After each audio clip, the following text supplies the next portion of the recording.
입니다.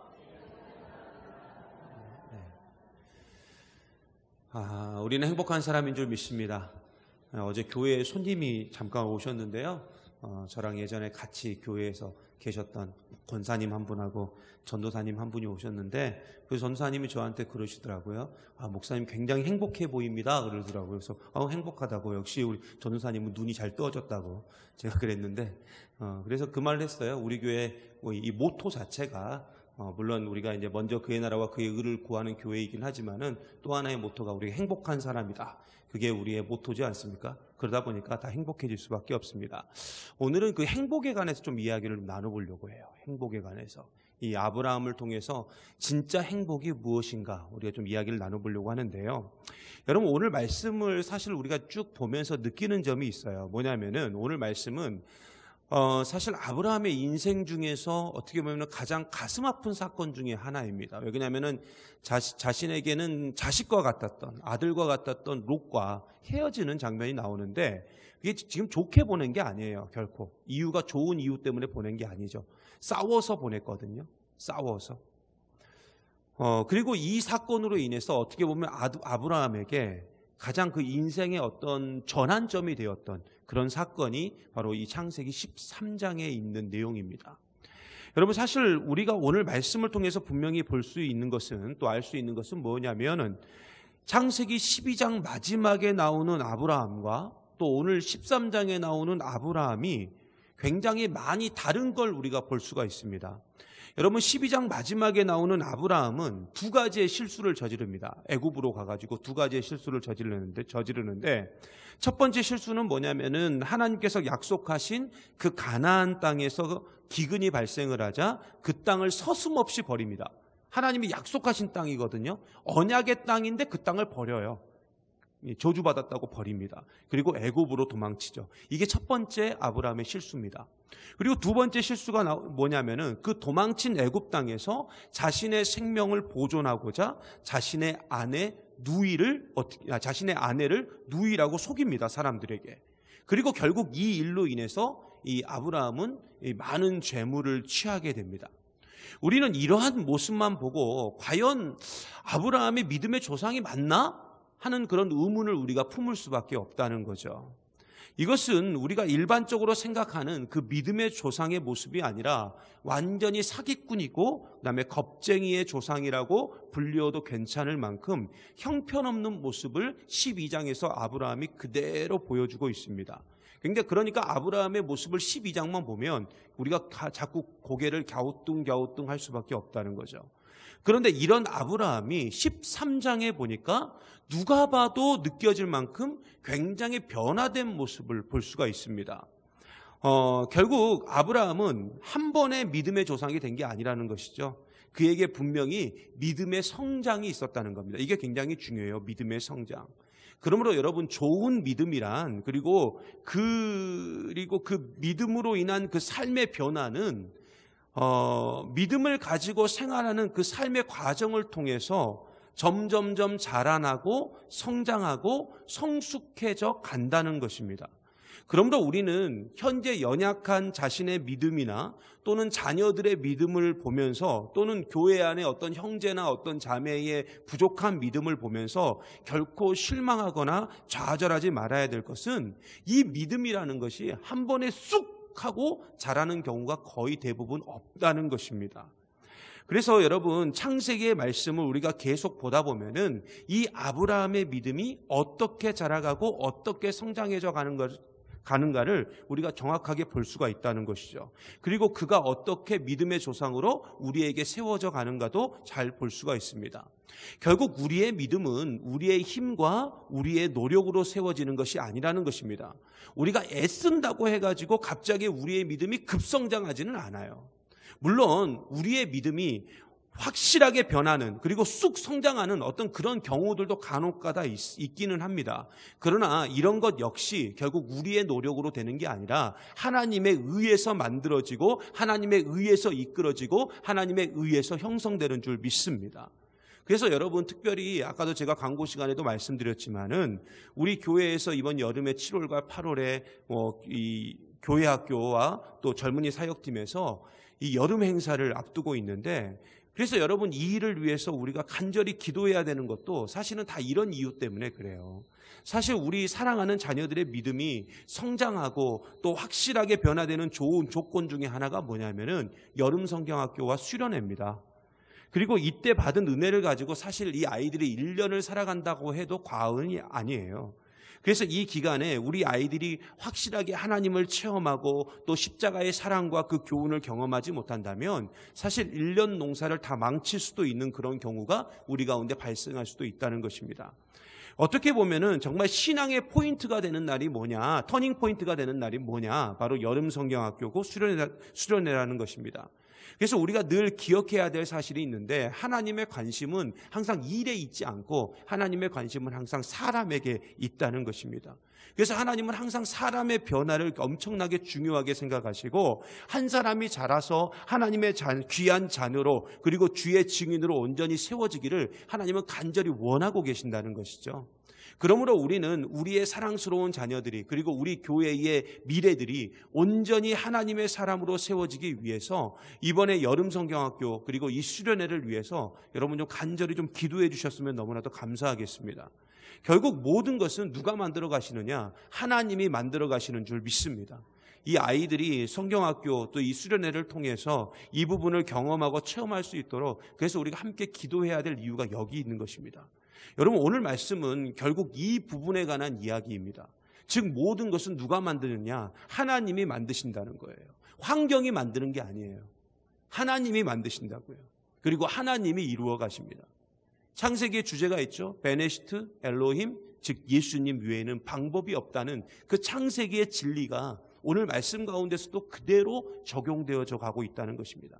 여러분 오늘 말씀에 보면은 한 가지 큰 문제가 발생을 하게 됩니다. 아브라함에게 굉장히 큰 문제가 발생을 하죠. 바로 자신의 목자들과 롯의 목자, 롯은 조카죠. 아브라함의 조카. 근데 그 롯의 목자들 사이에 다툼이 일어나게 됩니다. 근데 그 다툼이라는 게 참 신기해요.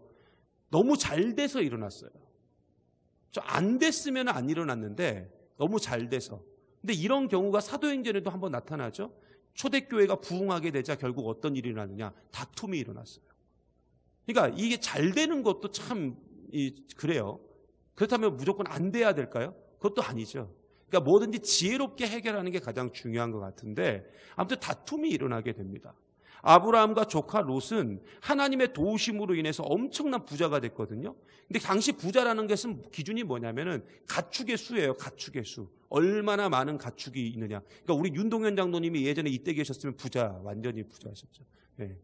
근데 이 가축의 수로 모든 것들이 결정되는 상황이었기 때문에 이 아브라함과 조카 롯이 부자가 되자 어떤 문제가 발생을 하게 되냐면, 이 늘어난 가축의 수에 비해서 먹일 풀이 너무 부족했다는 것입니다.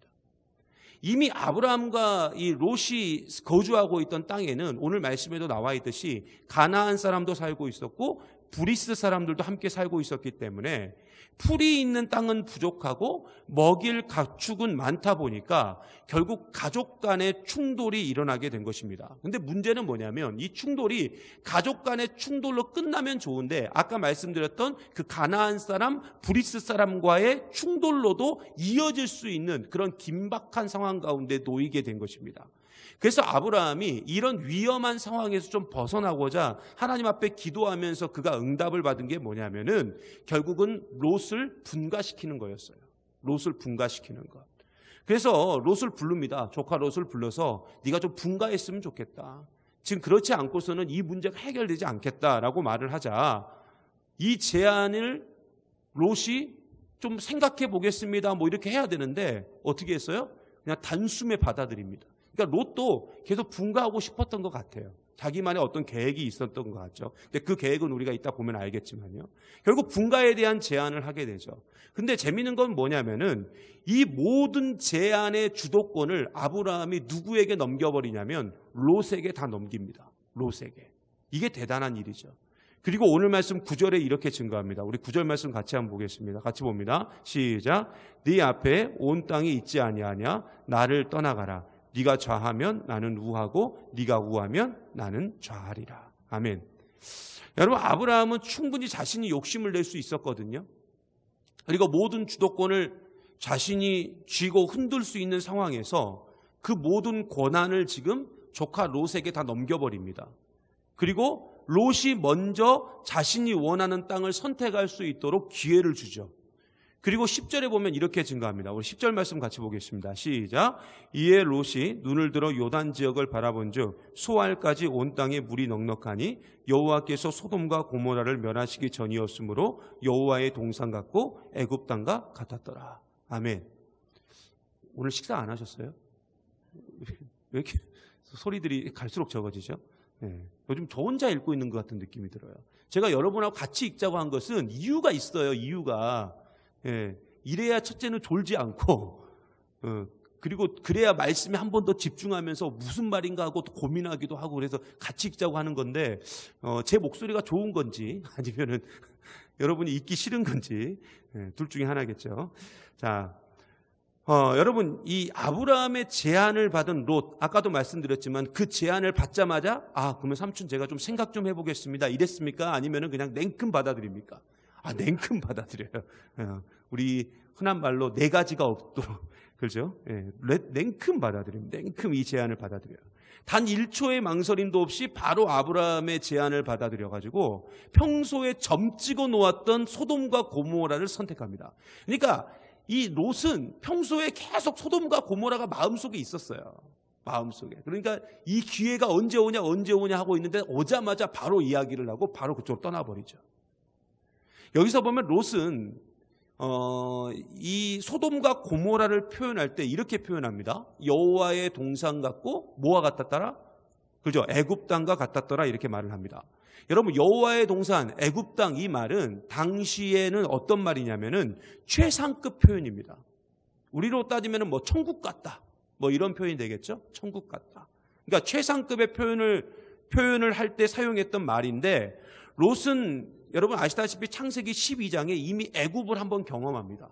그러잖아요. 애굽을 한번 경험을 해요. 자기 삼촌을 따라갔다가 애굽을 한번 경험하게 됩니다.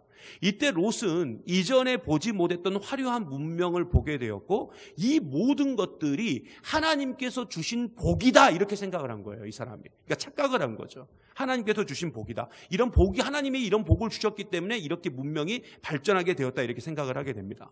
그리고 애굽 땅과 같이 당시 화려한 문명과 도시 문화가 있었던 소돔과 고모라를 늘 마음속에 품고 있었고 기회가 오자마자 그 땅을 딱 선택해 버립니다. 즉 소돔과 고모라가 하나님이 주신 복으로 인해서 저렇게 잘 먹고 잘 살고 있다, 화려하게 살고 있다라고 롯은 생각하게 된 거죠. 그러나 오늘 말씀 13절에 증거하고 있다시피 소돔과 고모라는 복이 아니었죠. 저주의 땅이었습니다. 그리고 롯의 저주는 여기서부터 시작이 됩니다. 여러분, 소돔과 고모라를 선택한 롯은 재빨리 짐을 싸가지고 삼촌 아브라함을 떠나버립니다. 이때부터 재미있는 표현이 나와요. 그 전에 창세기 12장부터 창세기 13장 초반까지는 항상 어떻게 나오냐면 아브라함이 나오면 그 다음에 롯의 이름이 나오는데 그 롯의 이름이 어떻게 나오면 롯도 이렇게 나오죠. 네. 근데 그 뒤로부터는 어떻게 되냐, 롯이 이렇게 나와요.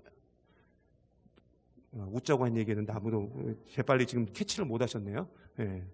예전에 한번 제가 이 얘기를 한 적이 있었는데, 네. 그러니까 그의 인생이 그냥 웃자고 하면은 농담적으로 말하면 아브라함과 함께 있을 때는 로또 맞은 인생이었는데 아브라함과 헤어지자마자 그가 그 로또 맞은 인생에서 완전히 끝나버렸다는 거죠. 그냥 롯이 이렇게 다 바뀌어요. 소돔과 고모라 그곳으로 향합니다. 근데 오늘 말씀 13절, 우리 13절 말씀 같이 한번 보겠습니다. 시작. 소돔 사람은 여호와 앞에서 악하며 큰 죄인이었더라. 그죠? 감사합니다. 확실히 소리가 다르네요. 그렇다면 왜 이 13절에 이런 구절이 왜 나왔냐 이거죠. 갑자기. 그죠? 그냥 없어도 되는 구절인데 왜 이런 구절이 나왔느냐? 이유가 있어요. 바로 롯은 소돔과 고모라의 상태를 다 알고 있었다는 거예요. 여기 알고 있었어요. 알고 있었으면서도 불구하고 그곳으로 갔죠. 왜요? 거기가 더 좋아 보이니까. 뭔가 있어 보이니까요. 결국 롯이 가지고 있었던 삶의 기준이 뭐였냐면 물질이었습니다. 죄인 줄 알면서도 잘못되었다는 것을 알면서도 이 롯은 물질에 이끌려서 자신의 삶을 거기에다 다 투자해버린 것입니다. 그런데 많은 그리스도인들이 이렇게 살아가지 않습니까? 하나님의 자녀이면서도 또 그리스도인이면서도 항상 삶의 기준이 하나님이 되지 못하고 물질이 될 때가 얼마나 많은지 모릅니다. 솔직히 목사인 저도 마찬가지예요. 그렇게 살아갈 때가 얼마나 많은지 몰라요. 하지만 분명한 사실은 이렇게 물질만 쫓아가고 물질만 추구하고 살아간다면 그 삶의 끝이 복이 아니라 저주라는 것을 롯을 통해서 하나님께서 정확하게 창세기의 말씀에 보여주고 있다는 것입니다. 이것을 바로 롯이 우리에게 그의 삶을 통해서 정확하게 보여주고 있는 어떤 인생의 교훈이라는 거죠. 물론 롯은 소돔과 고모라로 들어가가지고 굉장히 큰 성공을 거둡니다. 사회적으로, 세상적으로 큰 성공을 거둡니다. 그는 세상적으로 엄청난 성공을 거두었어요. 여러분, 사실 소돔과 고모라 입장에서 롯은 어떤 사람이었냐? 이방인이었습니다. 그죠? 이민자였어요. 근데 그런 것들을 생각해 볼 때 롯의 성공은 정말 대단한 일이었습니다. 아마 롯은 자신이 그렇게 성공하는 모습을 보면서 이렇게 착각했을 수도 있어요. 아, 하나님이 지금 나를 도와주고 계시는구나. 하나님이 나를 인도해주고 계시는구나. 그래서 내가 이렇게 지금 사회적으로 이 이민사회 속에서도 내가 성공했구나 하는 착각을 했을 수도 있습니다. 아무튼 이 롯은요, 사회적으로 충분히 존경받을 수 있는 그런 상태까지 올라갑니다. 소돔과 고모라에서. 그 증거가 어디에 나오냐면은 창세기 19장 1절에 나와요. 우리 창세기 19장 1절 한번 볼까요? 같이 한번 봅니다. 시작. 저녁 때에 그 두 천사가 소돔에 이르니 마침 롯이 소돔 성문에 앉아 있다가 그들을 보고 일어나 영접하고 땅에 엎드려 절하며. 아멘. 여러분, 하나님의 천사들이 소돔과 고모라의 불심판을 내리기 위해서 소돔에 갔어요. 근데 이때 롯이 어디에 앉아 있었습니까? 그죠? 여기가 중요해요. 성문에 앉아 있었어요. 성문에 앉아 있었다고요. 제가 이 새벽 기도회 시간에 말씀드린 적이 한 번 있는데, 이 성문이라는 것은 당시 많은 의미를 가지고 있는데, 특별히 어떤 의미를 가지고 있냐면 이 성문 앞에는 아무나 앉을 수가 없었어요. 이 성문 앞에는 그냥 뭐 앉고 싶다고 해서 앉을 수 있는 게 아니에요. 성문 앞에는 딱 두 종류의 사람만 앉을 수 있거든요. 첫 번째는 어떤 경우냐면은 이 성문 앞에서 항상 재판이 열렸습니다. 이 성문이라는 개념은 광장의 개념을 갖고 있거든요. 근데 이 광장에서 항상 재판이 열렸어요. 그러면 이 재판이 열릴 때 앉을 수 있는 사람은 누구밖에 없는 거예요? 재판장. 그렇죠? 그러니까 이 롯은 단기간에 이 소돔에서 재판장의 위치까지 올라갔을 가능성이 있다라는 것을 19장 1절 말씀이 보여주고 있습니다. 그리고 두 번째로 이 성문 앞에 앉을 수 있는 사람은 당시에 가장 영향력 있는 사람, 그러니까 엄청난 부자이거나 아니면은 최고 지도자, 그 도시의 지도자만이 그 성문 앞에 앉을 수 있다는 거죠. 그러니까 롯은 소돔과 고모라로 들어가서 단기간에 엄청난 영향력이 있는 사람이 되었다는 거예요. 이것만 봐도 얼마나 대단합니까? 그러니까 롯은 착각할 수 있는 거예요. 하나님이 나를 복 주셔서, 하나님이 나에게 힘을 주셔서, 나를 도와주셔서 나를 이렇게 인도해 주셨다라고 생각할 수 있다고요. 충분히 그렇게 착각할 수 있었어요. 근데 이건 착각이었다고요. 왜 그러냐면은 롯의 이러한 성공에는 감추어진 비밀들이 있었어요. 그게 뭐냐? 첫째는 뭐냐면은 베드로후서 2장 6절에서부터 8절까지를 보면 그게 증거가 나오거든요. 우리 베드로후서 2장 6절에서부터 8절까지를 한번 보겠습니다. 같이 봅니다. 시작. 소돔과 고모라 성을 멸망하기로 정하여 제가 되게 하사 후세에 경건하지 아니할 자들에게 본을 삼으셨으며 무법한 자들의 음란한 행실로 말미암아 고통당하는 의로운 롯을 건지셨으니 이는 이 의인이 그들 중에 거하여 날마다 저 불법한 행실을 보고 들음으로 그 의로운 심령이 상함이라. 아멘. 그 심령이 어떻게 됐다고요? 상했어요.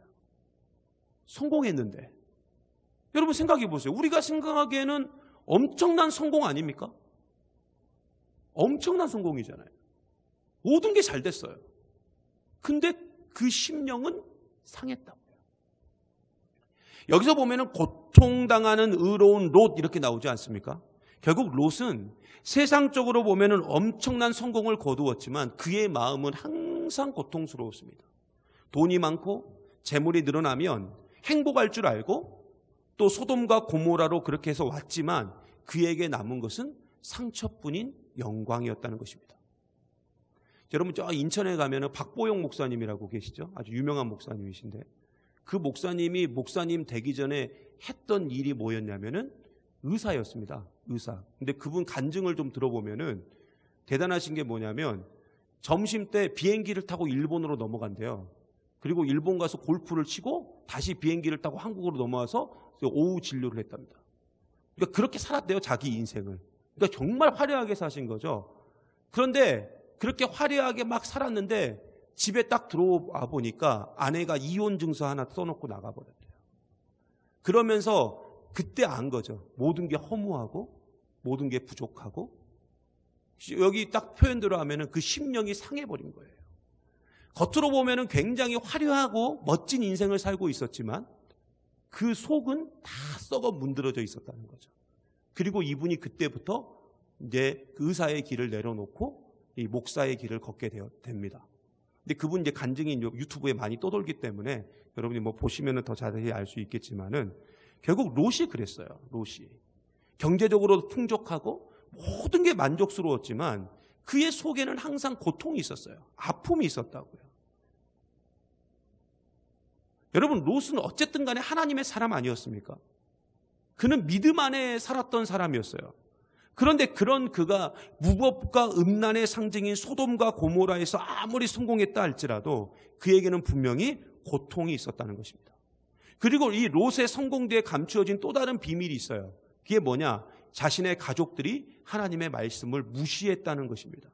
여러분 오늘 창세기 19장 14절 한번 볼까요? 우리 유인물에 있죠. 창세기 19장 14절 같이 보겠습니다. 시작. 롯이 나가서 그 딸들과 결혼한 사이들에게 말하여 이르기를 여호와께서 이 성을 멸하실 터이니 너희는 일어나 이곳을 떠나라 하되 그 사이들은 농담으로 여겼더라.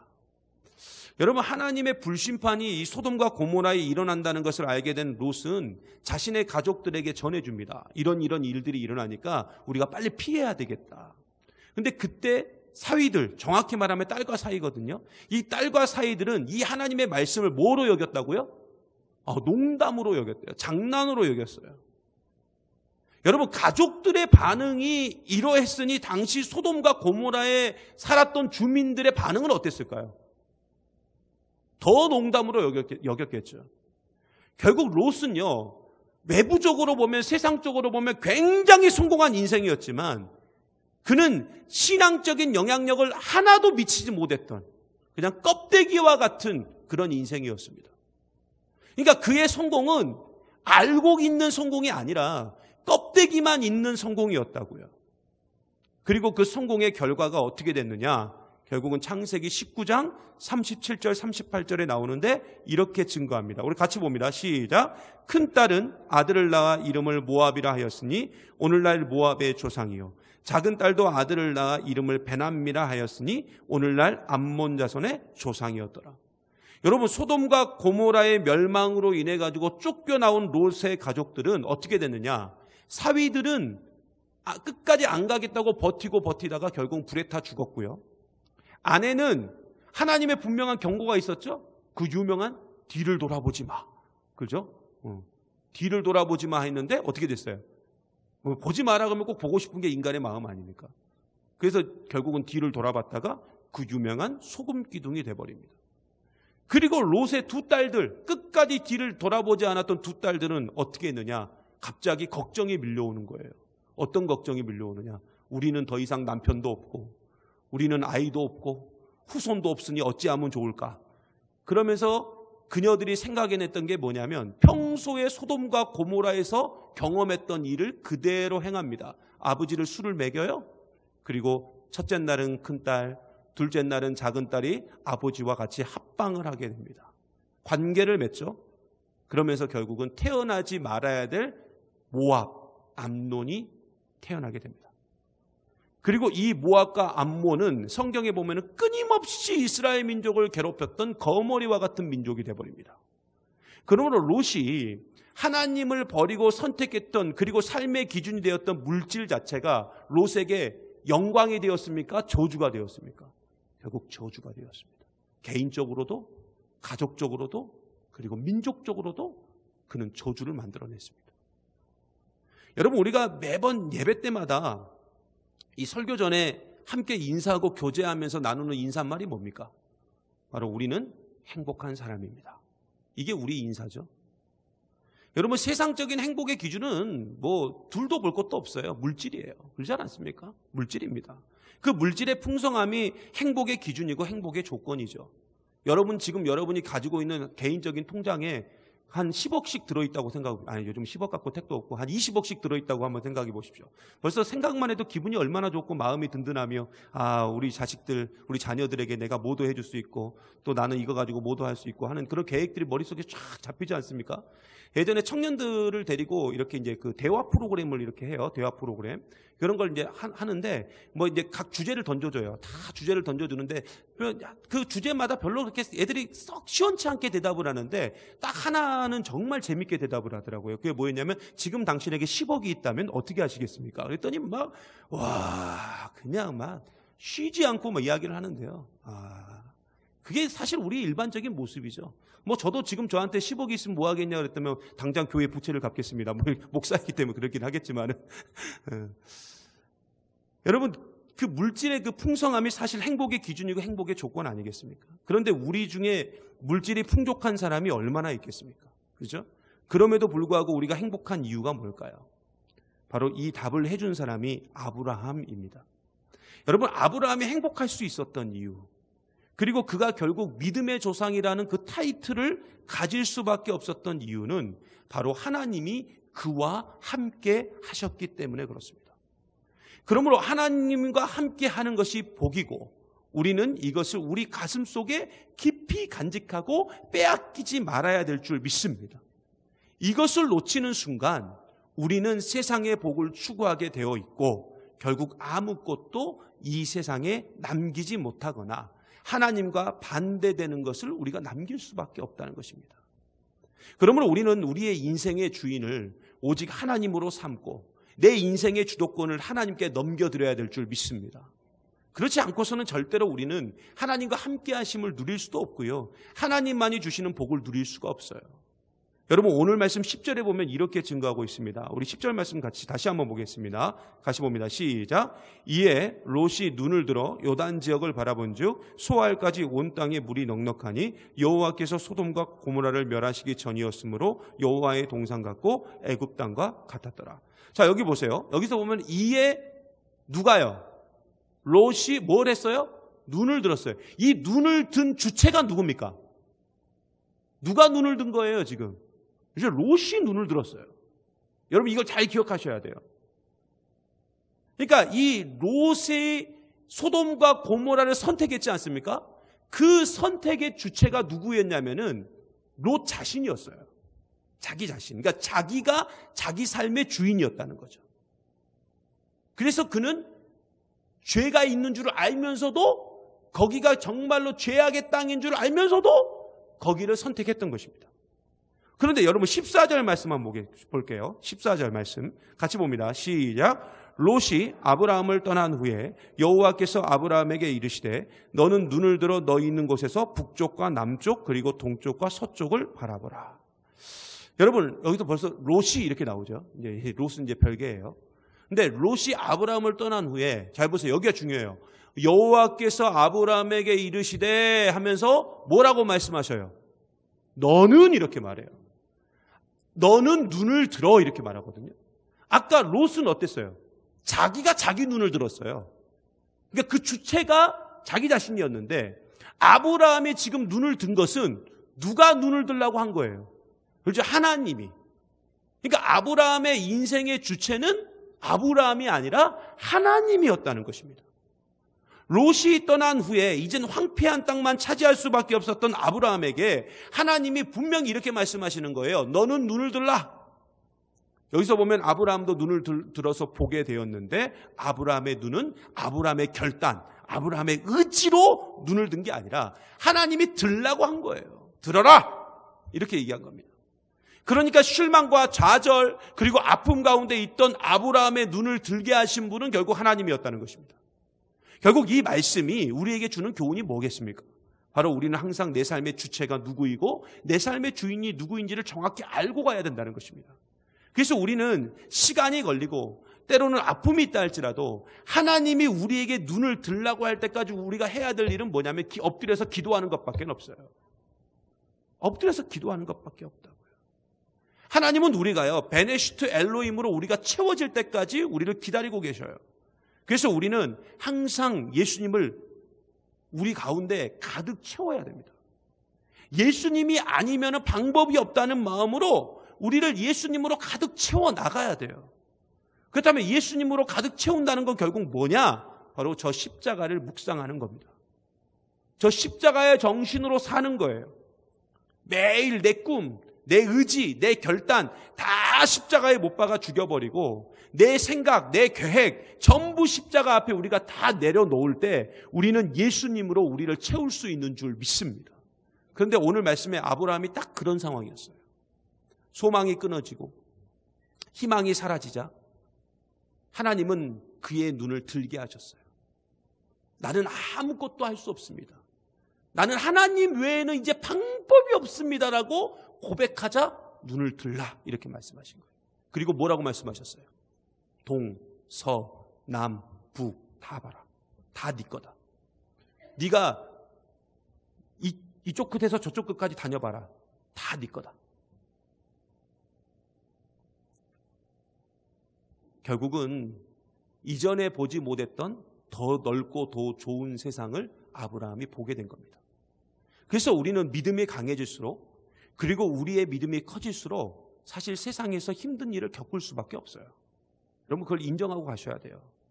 그러므로 왜 믿음 생활을 하면 할수록 왜 내 삶은 힘들어질까?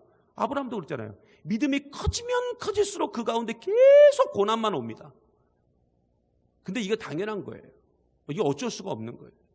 그래서 우리는 항상 내 삶의 모든 기준을 하나님께만 두고 나는 하나님이 없으면 안 된다는 삶으로 우리의 삶을 진행해 가야 됩니다. 그러니까 결국 하나님이 나를 그렇게 이끌어 가시는 거예요. 하나님만 의지하게끔, 하나님만 바라보게끔, 예수님 외에는 방법이 없게끔 하나님이 나를 그렇게 이끌어 가신다는 겁니다. 그래서 내 삶이 자꾸 힘들어지는 거예요. 신앙생활을 하면 할수록 왜 내 삶이 이렇게 꼬일까? 그건 잘 되고 있는 겁니다. 잘 되고 있는 거예요. 결국 복은 뭐냐? 행복은 뭐냐? 하나님이 나와 함께하는 것이고 내가 그 안에 머물러 사는 것인 줄 믿습니다. 이젠 이 십자가에 내 의지, 내 생각, 내 계획 다 내려놓으십시오. 그때 우리가 눈을 들어서 제대로 된 걸 볼 수가 있어요. 더 넓고 더 좋은 것을 볼 수가 있습니다. 이 세상에서 주지 못하는 정말로 하나님만이 주실 수 있는 놀라운 은혜의 복을 우리가 누리게 될 줄 믿습니다.